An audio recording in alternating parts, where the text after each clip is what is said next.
You are listening to Wicked Psychotherapists, a podcast where two psychotherapists show you that taking care of and learning about mental health doesn't have to be wicked hard.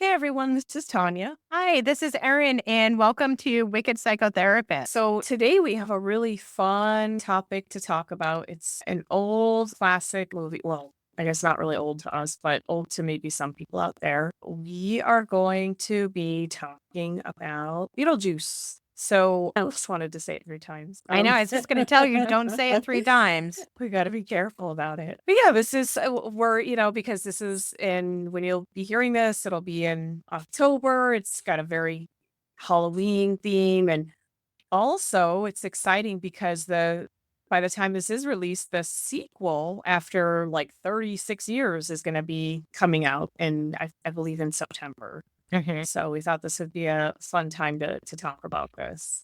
So, we always have the psychological mental health themes that we're going to focus on. But of course, it's just a fun thing to talk about. Because how many times have you seen the movie? Oh my gosh, probably more than 15. Yeah, I would say same. Yeah, I can't even count. I mean, it's probably been like, 15, 20, 30. I don't even know, because it used to just be on TV and I would just watch it from there, and then I actually went and watched it in a theater. Like one of my friends rented out, like, you can like rent out a theater and just have like people you invite to go and see the movie.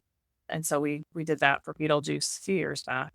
But yeah, so this was always one of my favorites. I loved it. I think I saw this in the movie theater when it came out. I might be imagining that, but I definitely saw it again on the TV, like broadcasting it many times. But when I think of it, I think of Halloween. I get very nostalgic. I love the characters, the makeup, the actors, the plot. It's just so unique. Tim Burton, of course, is such a visionary. He's wild, and I just love the way his brain thinks. I think this was like his first full-length movie, I think I remember reading, which is pretty awesome. Okay, I was always wondering if Edward Scissorhands came out before that, but I guess this came out before that, before Edward Scissorhands then. This was 88. I don't know. I think it was after Edward Scissorhands. It is 1990, so yeah, it was a couple years after. And I love that Tim Burton, he has recurring themes and uses recurring actors like Johnny Depp and Winona Ryder. He's like a big fan of them and their kind of vibe, their gothic-y vibe, which I always loved. That was like, I had a huge crush on. Still sort of doing a little weirded out to say, but he's not in this movie. So I don't know. No, he's not. I'm just talking about Tim Burton, I guess. Yeah, so I think there's a lot of themes in here, right? With the family, with the house, with the demon itself, Beetlejuice, that I think we can explore. The first thing that comes to my mind when I'm just kind of thinking of the sequence of a movie is the couple that lives there, Geena Davis and Alec Baldwin. They're the Maitlands. That's their last name. Very much just a single couple, don't have a child, have this beautiful big house in New England. You see all these like New England shots, and I've actually seen the covered bridge that shows up in there was it in New Hampshire or Vermont? I don't remember, but like I remember seeking it out and being like, oh my God, that's the bridge. Oh, okay. Or it looked like it. I don't know. It's got a lot of New Englandy vibes, which we love. And there is this instant connection, I think, like psychologically with the Maitlands. Their house is very much an expression of themselves. They put a lot of time into it. They take a staycation to just like decorate their house. They're very into it. That's their sanctuary.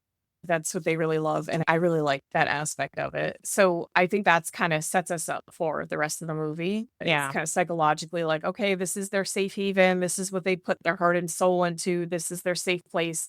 And then they unfortunately die in a car accident, or like they go off the bridge that I was just talking about. And it's all because of a little doggy that they're trying to avoid hitting. But when they die, they go back to their house and they realize they're ghosts. And they're kind of weirded out, but they're also, maybe it isn't so bad if we have our home, right? Yeah, we're here, we're together, nothing has changed. Yeah, and it feels safe for them at first. Yeah, and it seems like there's kind of like a shift, right? There's kind of like a transition that they have no control over with the Deetzes that move in. And it becomes this new setting. They start ripping off all the wallpaper that they put up so carefully. And the house is like representative of like, this is their comfort, like New Englandy kind of countryside home. And all of a sudden they're realizing, oh my gosh, we're going to have to spend, the Maitlands are saying we're going to have to spend eternity with these people who are very, typical, stereotypical, like New York, high fashion into art and, kind of pretentious and for show and things like that. So we see that kind of dynamic come in where they're basically like their comforts are being stripped away right in front of them and they can't do anything about it. So that was kind of, to me, like, I know this is like so like meta analyzation, but it kind of felt like when like transitions in our lives, when you kind of feel helpless and you can't really do much about it. And you just kind of feel like, okay, I don't know what it is that I can do to rectify this, but I have to somehow survive in this. And I know it's like a total meta analyzation, but it did kind of just come to me with that. I don't know. The house is very symbolic to me. But yeah, were you seeing any themes with like the house and then the move in with the Deetzes? Yeah, I think having people moving into their house, I think it made them realize not only is this who I'm going to have to live with for all eternity, it kind of made them almost sad about their death, because before it was just like, all right, this is what happened and it's kind of scary. But then it was, wait a minute, we're kind of stuck here. And it probably felt a little more real and isolating and depressing for them too. Yeah, for sure. And there is one saving grace, because there is the mother Delia, who's very pretentious. The dad, I don't remember his name, Charles, and he's just laid back and kind of gives in to the whims of Delia. And the daughter, Lydia, who's she is very much into like the undead and very gothic, wears like a black veil over her head. And she's, I love the quote that she says, like, I myself am the strange and unusual. Or she says something like, I think people tend to be afraid of the strange and unusual, but I myself am the strange and unusual. And I just love that. Yeah. So right there, we know like there's a little bit, there might be a connection with the Maitlands. Like she's kind of open to that. She's not really into all this pretentious, like that Delia, her stepmother, is. So I think there's also themes of depression with Lydia. Oh yeah, definitely. She's definitely has like cries for help. And I think Delia, her stepmom, and her like unwitting dad, who kind of just goes along with her, are always trying to give off this image of like being a perfect family, like very successful. And Lydia's that's just not how it is. And she's like, she says these things like, oh, like that are kind of cries for help, that are, depression wise. And so it's a little, that nothing's being done, or like her stepmother will be like, oh, quit being so dramatic, or like laugh, just enjoy the fresh air, it's pushed to the side. Yeah.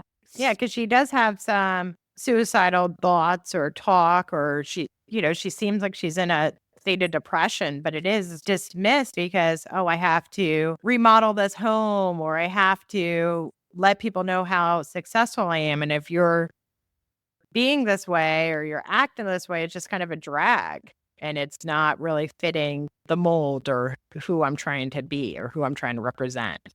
Yeah, that persona of like the perfect family.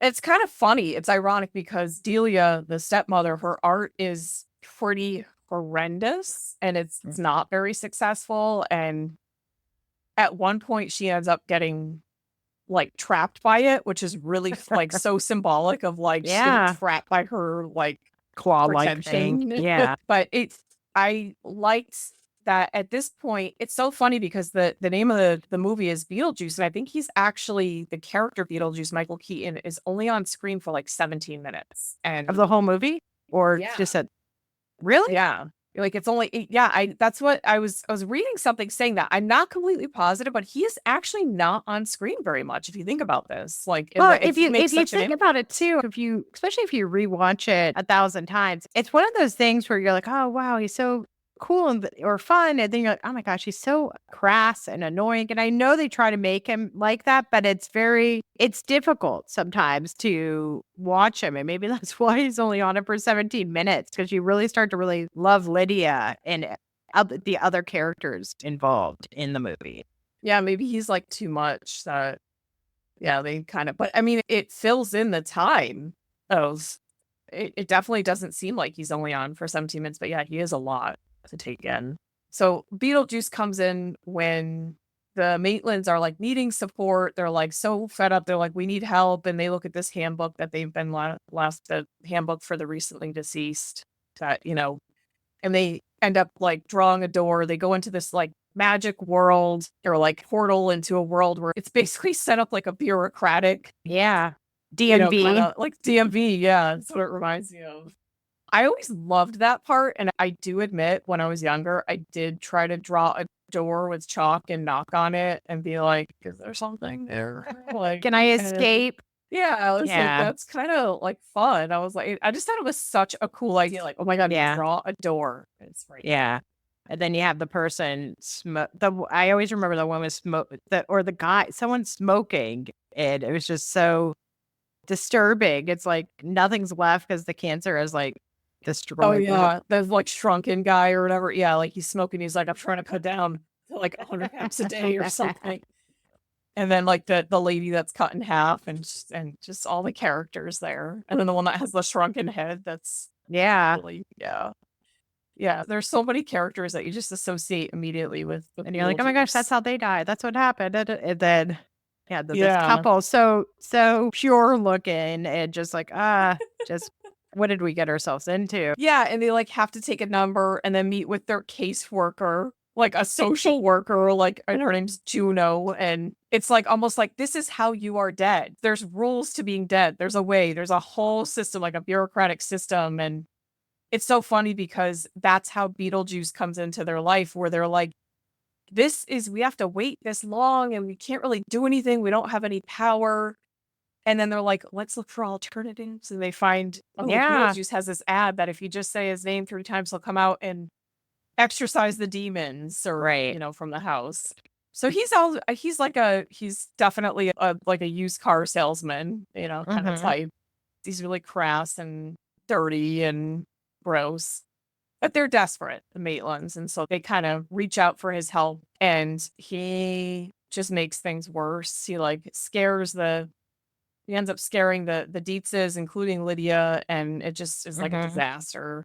Yeah, and then they end up, because Beetlejuice is so crass, like they end up becoming very paternal to Lydia too. Yeah, like maternal and paternal. Yeah, they're kind of like very like they want to protect her. Yeah, and I mean it's almost like she is like that daughter that they never had, and she needs like a family who can see that she's in pain. And Barbara, I think it is Barbara, the Maitland, Geena Davis, she like recognizes that a lot, and so does Alec Baldwin. I can't remember his name. Yeah, but the other Maitland. Yeah, and I think it's interesting though that it's like almost like there's a commentary, I think, from Tim Burton. He does this in other movies where it's like the standardized bureaucratic way is like crap, but then you have this other option, and maybe that doesn't really work either, and you kind of have to find your own solution in life. And I think from reading some of Tim Burton's background, that kind of makes sense. I think he grew up in like a very conservative environment, if I'm not mistaken. And so I think he kind of has like this rebellious side against it, but he also realizes there's like practicality in between. Yeah. Sorting. Almost like the old Grimm fairy tales too. Like remember like the Grimm fairy tales? It was like, this is kind of really a scary choice either way. It's not happy. Like there's not really a happy ending. Yeah. I think for him, it was like just this like complexity of like, there's you kind of have to figure this out on your own, maybe. Yeah. And I think that's how he expressed that like frustration or like unknowing is in his movies. I don't know why I'm going into Tim Burton's mind, but he does fascinate me. Yeah. He is very interesting. Yeah, for sure. He definitely has a lot of my favorite movies. Yeah. Yeah. So, I mean, I think, and then they realize that that Beetlejuice is not their answer. They try to like put him back, but he's kind of been He's out. unleashed. Yeah. Yeah, he's out of his whatever. I don't know how he was like cursed. I think maybe Juno or something used to work with him, and then she like put him in I don't know, That place. Yeah, somewhere. shrunk him and made him powerless or something. Mhm. Yeah, don't say his name. Yeah, like and at one point, Lydia is actually suicidal and writes a suicide note and wants to like, unknowingly, like doesn't know that Beetlejuice caused wreaked all this havoc and tries to get his help, but she stopped. The Maitlands stop her before she says it like a third time. So there definitely is a lot of themes. I almost want to say like it's intergenerational, but it's like interdimensional kind of trauma, like there's like the ghosts that like they're like, this is our homes being taken away from us, like our like what we know. And then the Deetz is like needing to, trying to just be themselves and trying to be this image of themselves. And Lydia's just kind of stuck in the middle. Like, I just need someone to help me. I'm depressed. Yeah.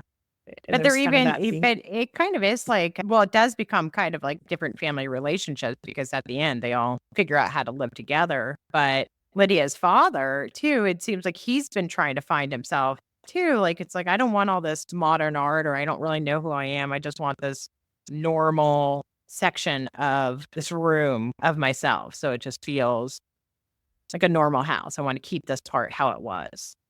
Yeah, he does like the study because it's implied he kind of had like a break, like a nervous break in the city, like he was working too hard and he kind of needs some air and like normalcy and like just kind of some calmness. And so, he decides to keep that part, like the study or whatever. Yeah, I really loved all the different, like, oh my God, the sandworms. The sandworms, when they like go outside, when they try to step outside the house, they get into like this other sandworm dimension. I never really understood that. Like, kind of like, is it just like a weird other dimension, or is there something? I don't know. It's like maybe Tim Burton liked the movie Tremors. I don't know. I think that was before Tremors, wasn't it? Was it? I don't know. It feels like Tremors. I mean, there's like 1,000 Tremors, so maybe I don't know. It just seems like. I remember the one with Kevin Bacon. That's all he was. There was like 3 or 4 of them. I don't know if Kevin was in all of them though. Let's see when Tremors. Oh, Tremors was 1990, first one. So right about maybe he just felt maybe there's a sandworm theme in the late 80s. Yeah, there was something going on with sandworms on it. I don't know. I feel like with Tim Burton, I don't know. I'm probably reading way too much into this. That there's like always a little bit of symbolism in there, and I don't know. I remember that always freaked me out. Like, oh my God, you go in there and then you just like, where do you go if it catches you in its mouth? Like, what's the other world you disappear to? Maybe that's it. Maybe it's kind of like nightmares and not like the unknown sort of, and that's kind of, I just think Tim Burton expresses that so well. But yeah, it is. It's kind of like your dreams and your nightmares, reality, fantasy, life, death. It's all kind of like Jung, like Carl Jung got a lot of those dreams and deaths. Yeah. It's like, and who's going to analyze it? Yeah, that's like, that is really interesting. I do find that part really cool. Are there any visuals that stick out to you? I mean, amongst the many, but any ones that you like immediately think of when you think of Beetlejuice? Well, I always like, you mentioned it, like when the artwork holds them in prison, that's, kind of interesting. Or of course the end with the dancing and that part whenever shake. Oh yeah. And they're like dancing at it. Yeah, that is it's funny. It's such a contrast to like, it's like these tropical vibe song that it contrasts with the like peaceful New Englandy, like, I don't know, setting. And again, I think Tim Burton does that a lot. Because it is totally, and also it's different than the entire movie. Yeah. So you're like, what? Oh, okay. So this is how it's ending. And this is how it is. And everyone's happy. Yeah. And it seems like, kind of Lydia, they've come to some compromise at the end where Lydia, she comes home and the Maitlands are checking on her almost as if they're like parental figures, like, how'd you do on the test and blah, blah, blah. And then, she gets to like go up in the air if she did well or whatever and dance and experience some ghostly stuff. So it seems like, and they're also redecorating part of the house, like in their own style. So it seems like there was a compromise made with the house and with kind of co-parenting maybe like ish Yeah. The parents situation. kind of accept Lydia's parents and, accept, that, okay, other people are living here with us. Yeah, and like concede that they may need their own space, even though they're ghosts. It's kind of accepted, right? And I wonder if that's kind of a thing. I always like analyze down Yeah. to So even maybe that. that is like the different generational, like you mentioned before, like, oh, well, maybe different dimensions. And maybe it is supposed to symbolize like multi-generations living amongst the same roof, or how do you live when there are different groups of parents parenting the same child. I could see that. I could also see it's like a different like types of people, like because in the 80s there was very much that go, you need to get to the top materialism and like the yuppies who were like very into, do you remember that term, the yuppies? Like Yeah. that, and I think it might be that the Maitlands were very simple and really liked to just kind of be, and the Deetzes were very kind of, like showy and kind of represented that, I don't know, I guess yuppie lifestyle of like, we need to have like the most modern stuff and the most expensive stuff, and maybe how they can kind of coexist, or maybe how it just would look in that and also world. how deep down it's really not that different. You still want the same thing. You still want probably family and happiness and comfort, like as shown by the father. Yeah, maybe. Yeah, maybe it's like just a connection there, because I know that is a big Tim Burton theme as well, too. He definitely has things about like conservatism and different kind of classes of people, like socioeconomic status and trends and stuff like that. So I think he definitely was making some sort of commentary. Like the Maitlands are very simple, very country, very kind of New England-y. But yeah, just stereotypical plaid shirt, Volvo, whatever, just what you picture. Yeah. But yeah, so I'm really curious about this sequel, and I'm wondering, because by the time this is released, some people may have seen it in the theaters or otherwise, and I'm curious, what do you think? What are some predictions that you have for the movie or something? I don't know. I haven't seen too much, but I love that the cast. I love that Jennifer Ortega is the daughter, I believe, of Lydia. Is that what it is? I think so. Yeah, I think Jenna Ortega is Lydia's daughter. Yeah. Yeah. That's what it seems like. So I think it should be really interesting. I'm not really sure. I guess, are they still in the same house? And it should be, I'm not really sure what exactly is supposed to happen. So I'm excited that there's going to be, we can see what's happened with the characters, and maybe Beetlejuice will have more than 17 minutes. I don't know. And maybe he doesn't need to again. I don't know. Yeah, maybe he'll have less. I love that they're using some of the same actors, like Michael Keaton is going to be Beetlejuice, and Winona Ryder, of course. And I think what it is, I've seen a preview for this movie. There's been an official trailer released, and for the second Beetlejuice, and I know that it's like the father dies, and it looks like Lydia is kind of like off in her own life, and she's going back to the house to settle affairs, or I don't know if it was given to her. It's one of those things. So that's the kind of return to the house. Okay. And then of course there's going to probably, like, Jenna Ortega is probably, they're her daughter. I don't know her name, but in the movie, but she'll probably be curious about this demon that maybe Lydia will tell her about or something, or maybe she finds out somehow. And then Beetlejuice will make a reappearance. Yeah. And is the family still in the attic? And I know. And I wonder I wonder how they're going to explain that, because I don't think Geena Davis and Alec Baldwin's been having his own issues. So I don't think that either one of them are in it. So there's probably going to be some explanation, maybe. Yeah. And then you'd also have to explain, I didn't know ghosts could age. Yeah. Right.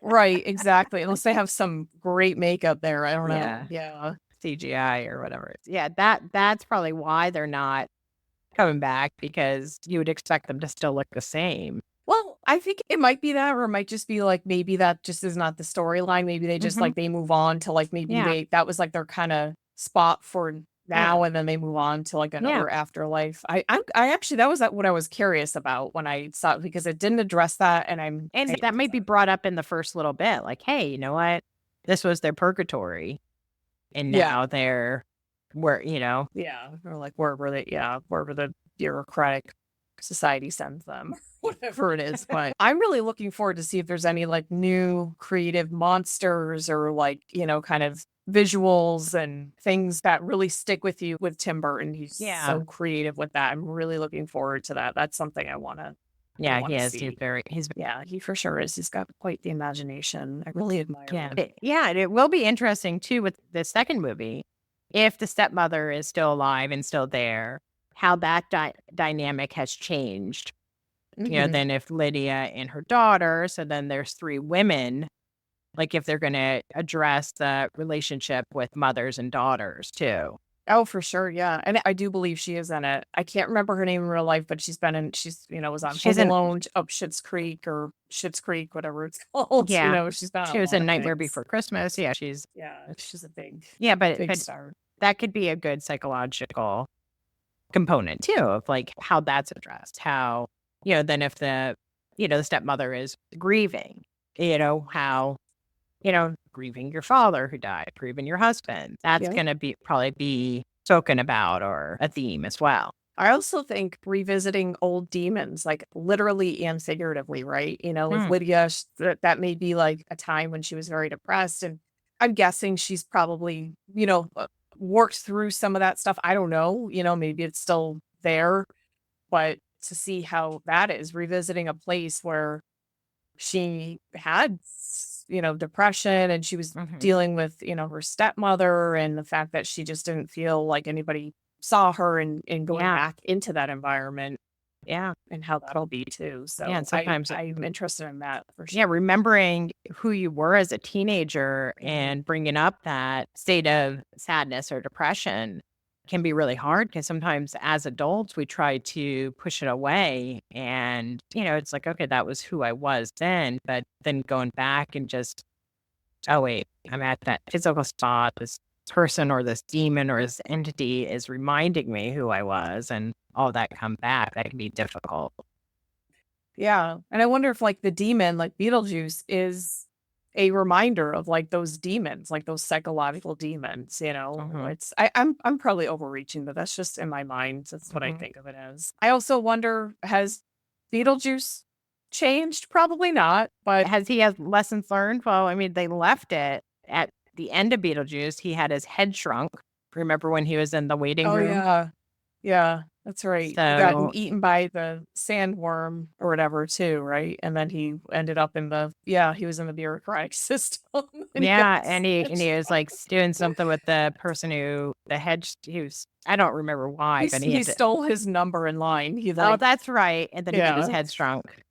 Yeah, he was like, just did that. He's like, yeah. So I'm sure that's been rectified. I'm sure his head's back to normal, but I mean, we never know, right? Yeah, but he doesn't seem like he doesn't seem like someone that would have learned any real lessons. No, and Beetlejuice himself, just psychologically, is just kind of like pure self-centeredness, narcissism, like kind of psychopath, right? Like he's just out for his own interest. He doesn't think about anyone but himself. He's just trying to get what he wants. His wants, needs, his enjoyment, what is fun for him. Trying to take other people down with him and not caring how it might hurt them just for your own enjoyment. Yeah, for sure. It shows up and he like always promotes himself as like a helper, and then when he gets out, he just gets what he wants and just does what he does. So yeah, he's very much hedonistic and But, I do think this movie is such a classic. I think it endures with so many people, so many generations. I think that's why they're able to make a second one because it's not only like our generation and people that have seen it around that time, but I think even younger generations really like it as well. Yeah, too.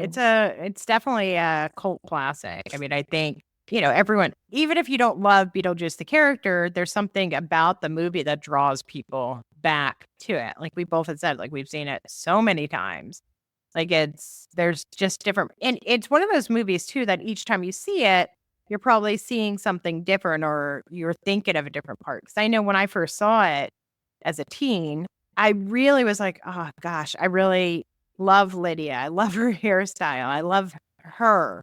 And then probably as you watch it again, it's like, yeah, I still love her, but I can understand how the couple who died, how they feel. Then it's like, oh, wait, now I understand how the stepmother probably felt. She probably felt like, okay, I have to be so over the top because I'm being introduced to this family that was already established, this daughter and father. And, so each you person gain is an so empathy. complex. Yeah.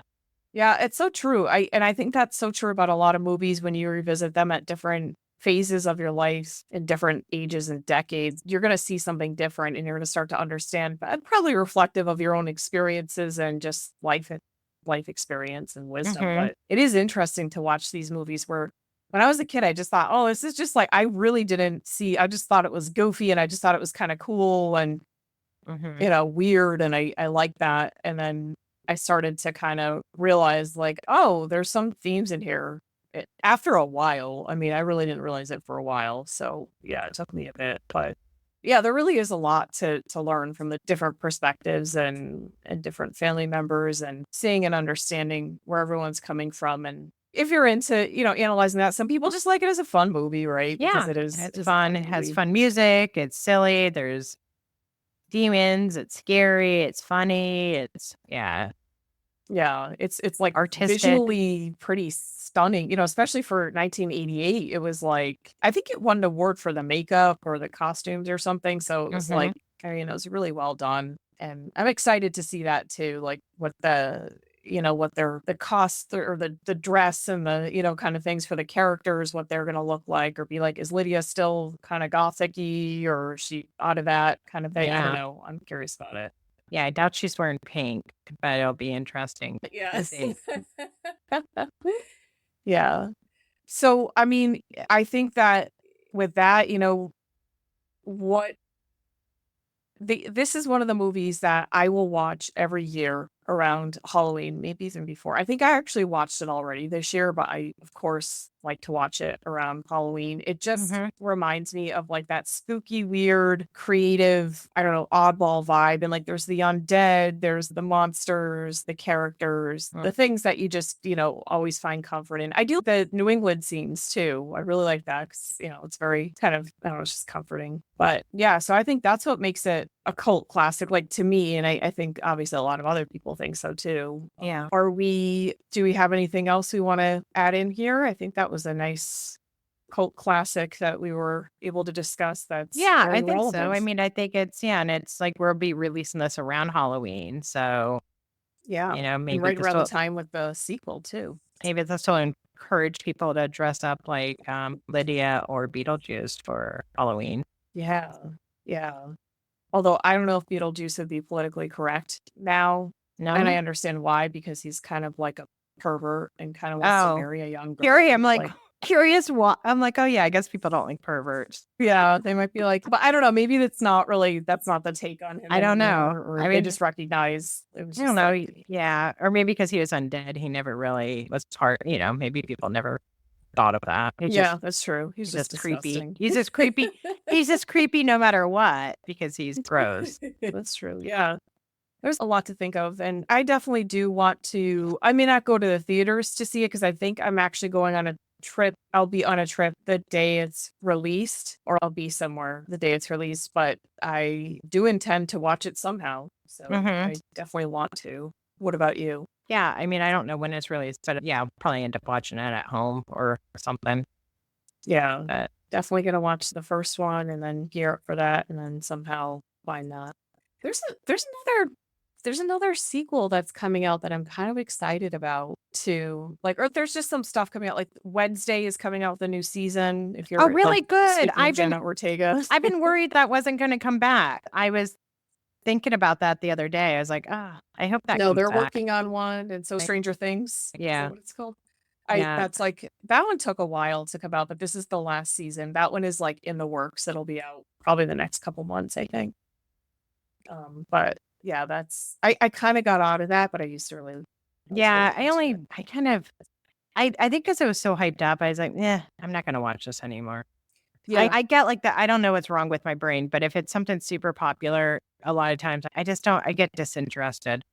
Me too. I usually do too, but for some reason I hopped on this trend and I really did like it, but then I kind of got out of it because there was a long break between, I mean, just probably COVID related or whatever it was. I don't know. Yeah, or Something. strike related or something. Strike. Yeah, I think that's what it was. Yeah.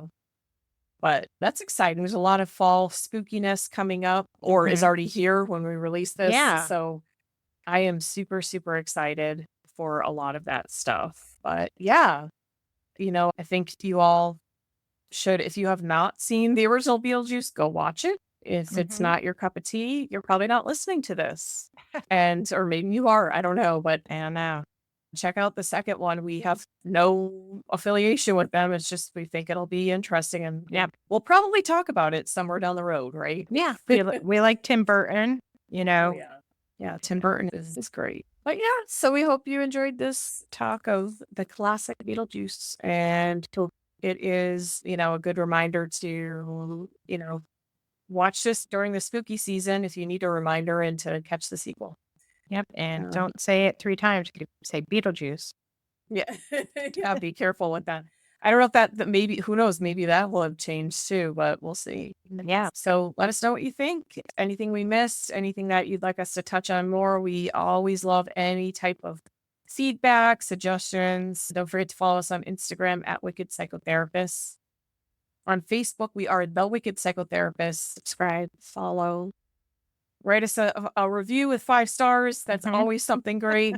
If you are not thinking 5 stars, maybe just, kind of check out some other episodes before doing that. Or listen to every single one first. Yeah. And then if you're still not convinced, well, then, you can just send us a message or something. About some suggestions. But still follow us because that helps too. Yeah, that's always good. But we appreciate anything. So thanks so much for listening. And don't forget, stay wicked.